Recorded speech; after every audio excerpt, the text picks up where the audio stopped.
In this video, we're going to go through a complete step-by-step guide on how to get your real estate license in the state of Iowa. And we're going to give you some quick tips on how to pick the right real estate brokerage to give yourself the highest chance of success.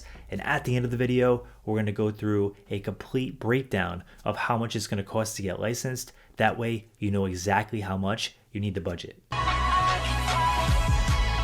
My name is Chris with the Empire of Real Estate YouTube channel. On this channel, we talk about real estate, personal finance, and entrepreneurship. If you like this kind of content, smash the like button and subscribe. Before we get started, I want to offer you our How to Get Licensed and Start Your Real Estate Career Guide. Inside this guide, you're going to get everything we talk about in this video, plus a little bit more. So if you want your copy, click the link down below and download it. So let's dive into some of the steps that you're going to need to take in order to get your license in Iowa. So the very first thing is you're going to have to meet some of the basic requirements that the state has put in place. The first one is you must be 18 years old or older, and you must have a high school diploma or its equivalent. Next, you're going to have to be able to pass a background check, and they want to see that you don't have any felonies or anything on your record that would prevent you from getting your real estate license. After that, you're going to have to complete 60 hours of state-approved pre-license education in the state of Iowa. You're required to complete this, and I know it sounds like a lot. 60 hours of classroom time is a lot of time, especially if you have a 9-to-5 job, another business, or just a very busy schedule. So because of this, we actually recommend looking at Calibri Real Estate School. They offer classes online, so you can do things at your own pace. The students really love it. They have really in-depth training, and they oftentimes have sales going. So if you want to check them out, there's an affiliate link down below, and you can check out and see what kind of deals they have going on their real estate classes. Once you complete your 90 hours of real estate classroom time, you want to study and study very hard because this exam has a very high failure rate. And if you fail, just keep in mind, it doesn't mean you're going to be a bad real estate agent. In fact, a lot of agents in my state that are very, very successful failed the exam the first time around. So definitely retake it. But if we can avoid failing the first time, let's try to do that. So I want to give you a couple quick tips on things I would do if I was studying again for the exam. The very first thing is I would get some basic tools like flashcards or maybe even a study buddy to make this a little bit more fun and engaging. And then I would time block about 1 to 2 hours per night for at least 2 weeks to go through all the material and really start remembering all the different material that's going to be on the exam. Once you're done with that, I would see how comfortable you feel. If you feel very comfortable, then I would just sign up, go take the exam and see how you do. So many people procrastinate on taking the exam and they take forever to get their license, even though they could probably pass at the exact time that they're thinking about doing it. But if you still don't feel comfortable and is preventing you from going to take the exam, I would highly suggest looking into Prep Agent. Prep Agent is a test-like simulation tool that allows you to take the exam on a test simulation, and it's kind of like a study tool. And I use this to pass my real estate exam when I was going through the process. So if you want to check out Prep Agent, there's an affiliate link down below for their tool, and they do a really good job. But you might not need Prep Agent. I would just sign up if you already feel comfortable and you put the time in and you study from a book or flashcards, and that works for you. But if you're more of an interactive learner, you might want to check out this tool and see if it helps you. Once you're ready to take the exam, you're going to want to schedule the exam with PSI Exams. They're a third-party testing center, and they're going to require a couple things to book the exam. They're going to want you to give them at least 24 hours notice, and when you get to the testing center, they're going to want you to bring 2 basic forms of identification, and you could bring a basic non-scientific calculator for the math portion of the exam. The exam itself is only 120 multiple choice questions, and you have 3.5 hours to complete this. So definitely don't rush through the exam. The majority of people that fail the exam either don't study hard enough or they rush through the exam and they fail. So make sure you take your time. Most people finish the exam early, even if they reread the questions a couple times before they submit their answer. So definitely make sure you do that, because when I was taking my exam, I found myself in a place where I was reading the question and I almost submitted an answer, and then I read it again and realized, hey, they're asking something different.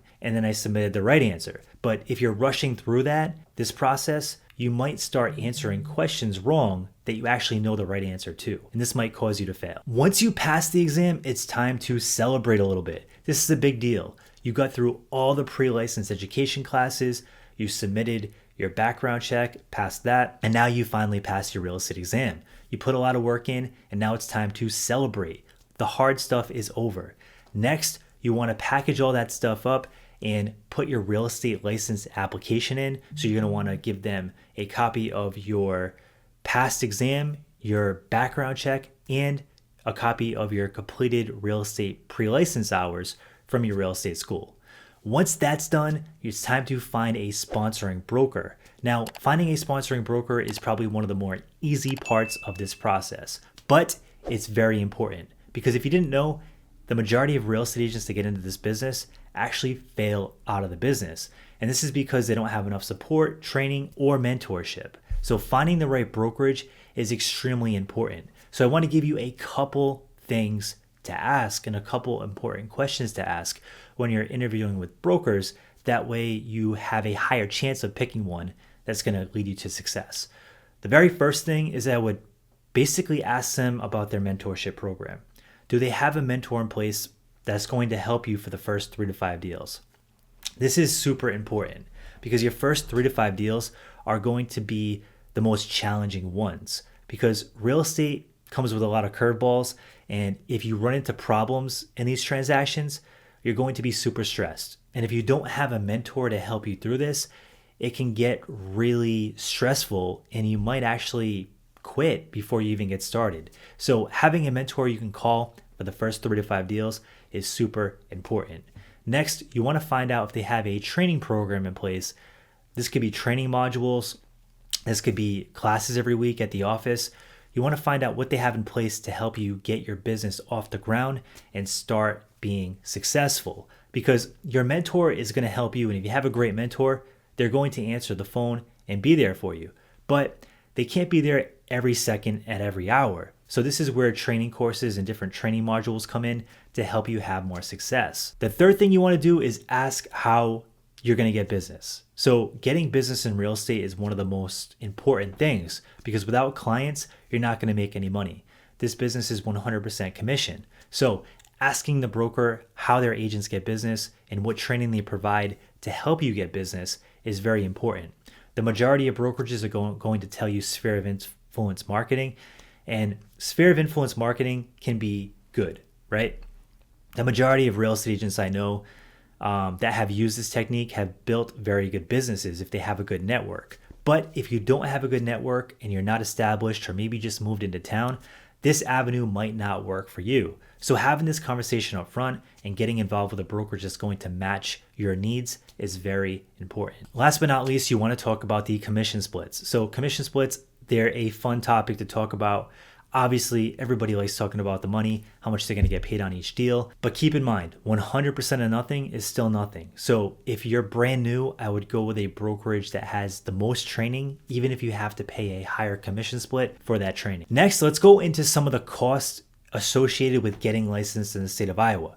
Getting licensed can be a super exciting thing, but I know many people wonder how much money they actually have to budget to get this done. The very first thing I would budget for is your pre-license education. Pre-license education can range anywhere from $300 to $600. Sometimes it's even more, but I would budget between $300 to $600 to get this done. Now, if you want to check out Clearbury Real Estate School, there's an affiliate link down below where you can check out their prices and see if they have any sales going on at the current time. The next thing to budget for is your fingerprinting fee. I would budget about $50 to get this done. Next is the exam fee.